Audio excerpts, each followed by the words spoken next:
Chers téléspectateurs, bonsoir et bienvenue dans ce journal en cette soirée du dimanche 6 août 2023. Tout de suite à la une de l'actualité de ce jour. Depuis 8 ans, la paroisse de l'Écart d'Ambadbé ne disposait pas d'infrastructures pour recevoir des événements ou recevoir des élèves en catéchèse. Dorénavant, cette paroisse disposera d'une salle d'œuvre baptisée la Panité Ntunganouf. Cette infrastructure qui a été inaugurée aujourd'hui, le président malagasy Andrzej, qui est également paroissien de cette église, a assisté à la messe dédiée à son inauguration. Selon les explications, le gouvernement a financé la construction de cette salle d'œuvre lorsque l'église a lancé un appel à contribution. Anne Martina sur les images de Yves Chanel. Dimanche 6 août, un jour historique pour l'Écart Ntunganouf en Badbé. La construction de la salle d'œuvre, baptisée la Panité Ntunganouf, est entièrement achevée et elle a été inaugurée aujourd'hui. C'est une grande infrastructure pouvant recevoir différents événements de l'église et elle dispose également des salles de catéchisme pour les enfants de l'église qui n'en ont pas eu depuis 8 ans. Le budget nécessaire pour la construction de ce projet est d'environ 1,594 milliard.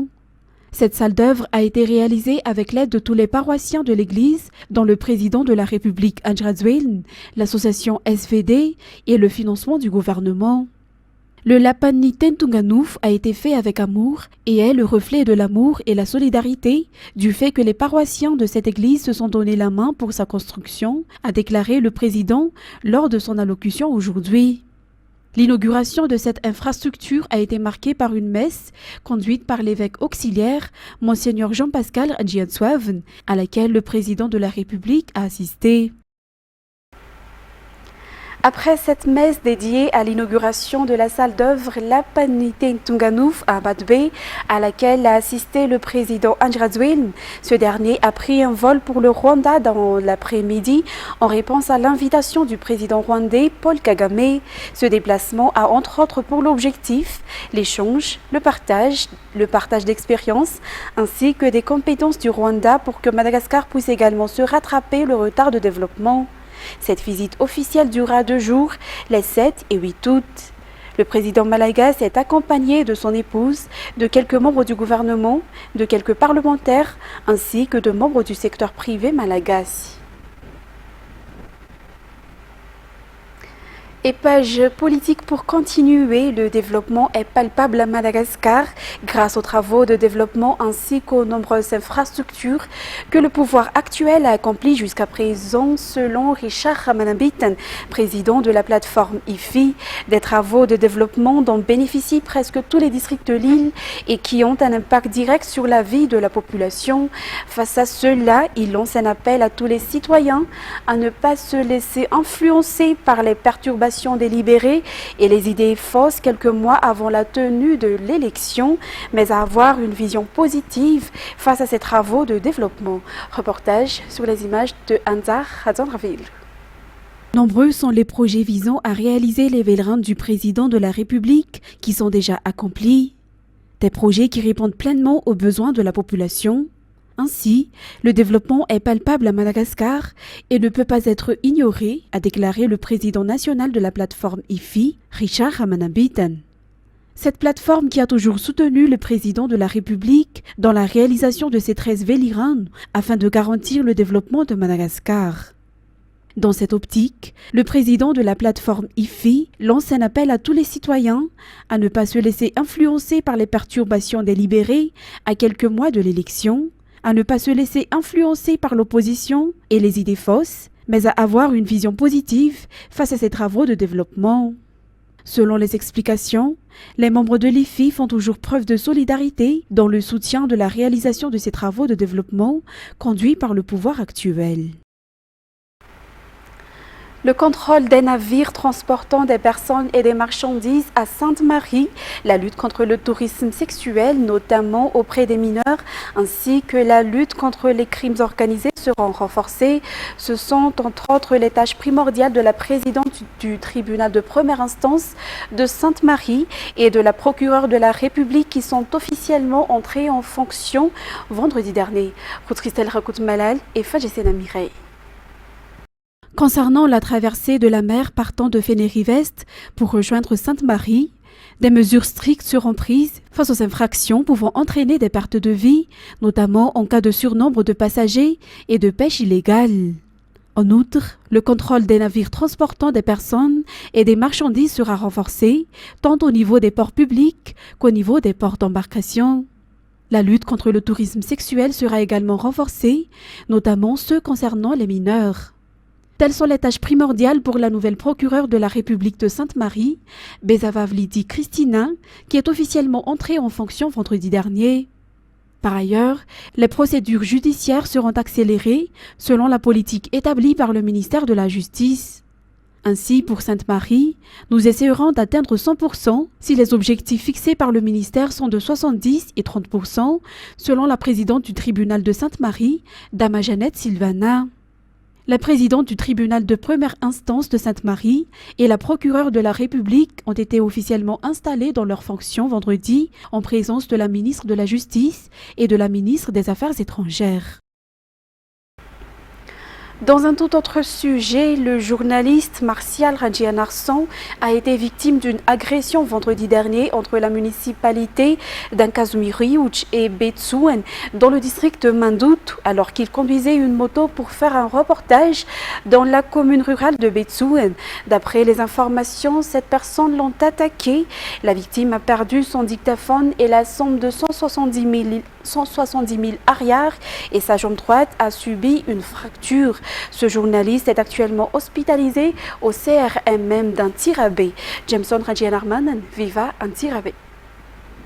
Martial Radjianarson, journaliste politique dans l'émission Okazav sur Viva Radio, a été attaqué au lieu dit Malazaimang entre les communes d'Ankazumiriouch et de Betsuen, district de Mandout, alors qu'il se rendait à moto pour faire une couverture médiatique dans la commune rurale de Betsuen vendredi dernier. Cette personne l'ont attaqué et Martial a perdu son dictaphone ainsi que la somme de 170 000 arrières. Par ailleurs, sa jambe droite a subi une fracture. Le député élu à Mandout l'a transporté à l'hôpital B d'Antirabé le soir même. Ce journaliste est actuellement en traitement au CRMM d'Antirabé. Sa vie n'est pas en danger et l'affaire est entre les mains des forces de l'ordre. La production d'oranges a doublé cette année selon une enquête menée par nos journalistes auprès d'un producteur à Boust. Les précipitations précoces sont à l'origine de l'amélioration de la récolte cette année, selon les informations. Fanjisen Amire sur les images de Sech Anjianapu. Ce producteur d'oranges d'Amboust récolte environ 3 tonnes d'oranges par an.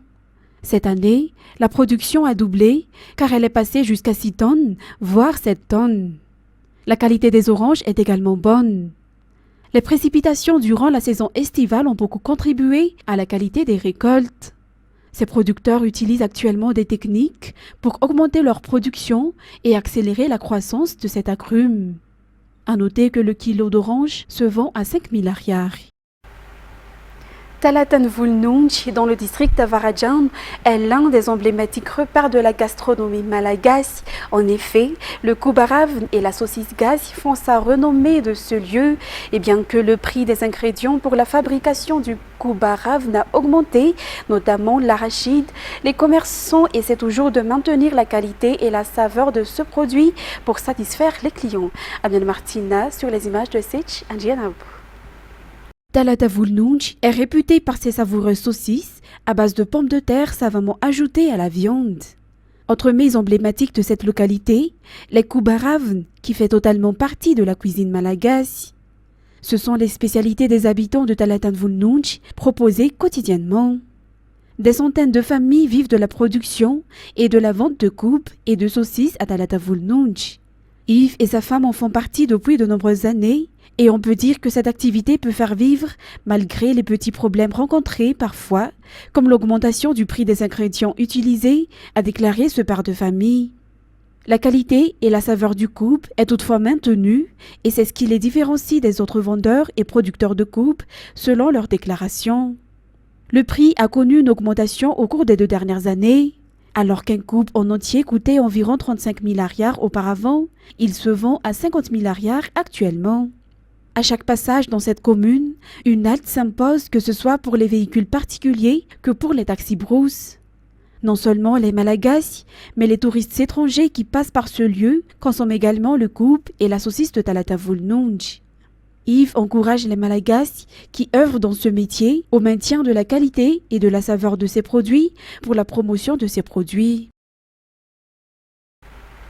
Place maintenant aux actualités internationales. L'incertitude demeure dimanche au sujet d'une éventuelle intervention militaire du bloc ouest africain au Niger à quelques heures de l'expiration de l'ultimatum de la CEDEAO.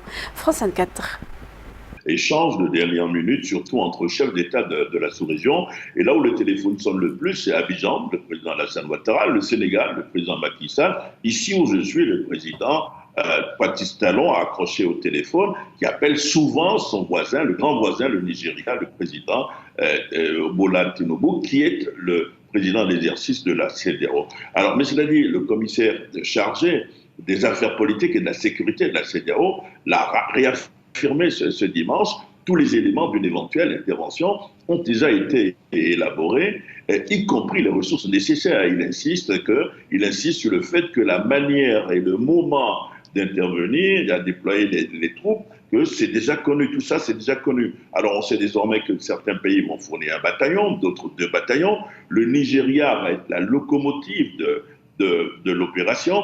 Et à Abuja, on commence à dire le clock is ticking, c'est-à-dire le compte à rebours a commencé. Vous savez que l'Algérie a une frontière d'1 millier de kilomètres avec le Niger. Ce que dit l'Algérie, c'est attention, si on ne fait pas attention, il faut se souvenir du cas libyen, il faut prendre les précautions qu'il faut. Il faut exercer une pression sur la junte pour qu'elle laisse le pouvoir. Le Togo du président Faure privilégie également le dialogue, il insiste sur les vertus du dialogue pour résoudre la question. Et puis vous avez quand même aussi un forum de sénateurs du Nigeria, du Nord, donc une région qui a une frontière avec le Niger, qui souhaite une solution pacifique et qui pense aux civils, qui estiment que les civils ne doivent pas payer le prix cher. Mais vous savez, en 2017, un forum de sénateurs au Nigeria avait déjà déclaré qu'il était contre l'intervention de la CEDEAO en Gambie. À l'époque, le président s'appelait Bouhari, il était passé outre. Et si la CEDEAO décide d'intervenir militairement au Niger, le Nigeria, qui en assure actuellement la présidence, pourrait bien prendre la tête de l'opération. Toutefois, des voix s'élèvent dans ce pays contre une éventuelle opération militaire. France 24. À quelques heures de la fin de l'ultimatum de la CEDEAO, c'est comme si toute la classe politique nigériane était saisie de vertige et qu'elle mesurait la déflagration que pourrait déclencher une intervention militaire au Niger. De nombreuses voix au Nigeria se font entendre de plus en plus fort pour appeler à la raison. Ces derniers jours, un groupe de sénateurs issus des 7 États du nord du Nigeria et frontaliers avec le Niger a multiplié les appels pour que la CEDEAO renonce à une éventuelle intervention militaire. Puis hier, Godswill Akpabio, le président du Sénat, a notamment demandé à la CEDEAO de privilégier les canaux politiques et diplomatiques pour résoudre la crise. Une autre voix forte s'est faite remarquer, celle de l'ex-vice-président Atiku Abubakar, le candidat du PDP lors des dernières élections présidentielles, a déclaré que l'option militaire portée par la CEDEAO pourrait déstabiliser toute l'Afrique de l'Ouest. Si Bola Ahmed Tinubu n'a pas réagi suite à ces différentes prises de position, le chef d'État nigérian les a entendus ou bien reçus. Malgré une majorité théoriquement à sa botte, il sait qu'il aura fort à faire pour obtenir le soutien du Sénat pour valider l'engagement éventuel de soldats nigérians dans une force d'intervention au Niger. Cette perspective reste hypothétique car la CEDEAO a mis l'option militaire en tout dernier recours. Alors ce dimanche, le président du Nigeria devrait donc multiplier les appels téléphoniques auprès de ses pairs. Il espère aussi avoir des retours concrets des émissaires qui dialoguent directement ou indirectement avec les putschistes du Niger. Et pour clôturer cette édition, le soleil brûlant à Tokyo n'est pas un argument pour rester chez soi. Les seniors japonais luttent contre l'isolement en pratiquant leur sport favori, le skateball. La moyenne d'âge des joueurs qui pratiquent cette discipline en équipe similaire au croquet est de 76 ans. France 24.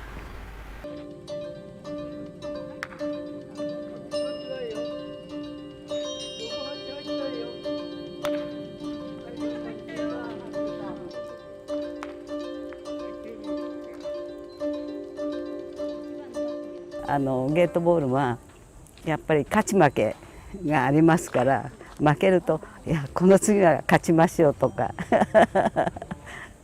失敗したらあそこなんで失敗しちゃったんだろう次はその失敗をしないようにしましょうとか、そういう気持ちがあるので、すごく負けた時なんかは夜眠れない時もありますひどい負け方をした時は。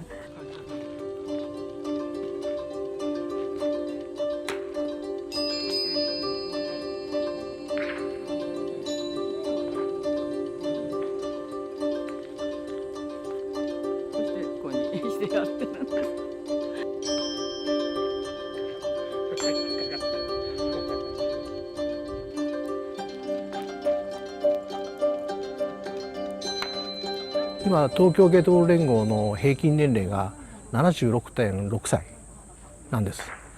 で、そのうち70歳以上が約9割、そうですね、9割近くが70歳以上の方なんですね。ですからやっぱりゲートボールをする上での大会ですとかいろんなことをやった時には、やはりその人たちの健康、特に熱中症の対策っていうのをきちっと考えてあげないといけませんので。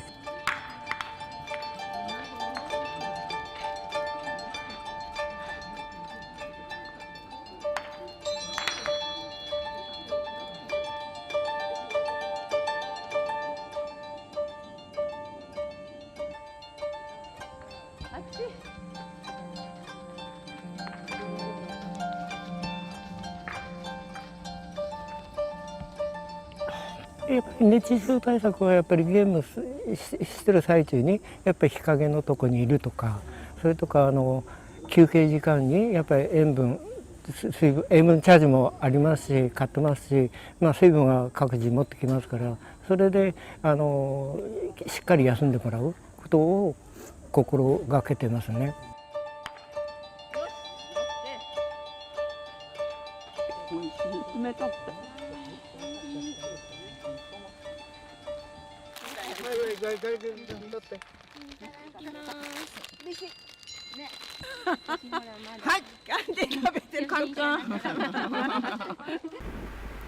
Mesdames et messieurs, c'est avec ce reportage que nous terminons cette édition d'aujourd'hui. Nous vous remercions de l'avoir suivi jusqu'à son terme. Au revoir.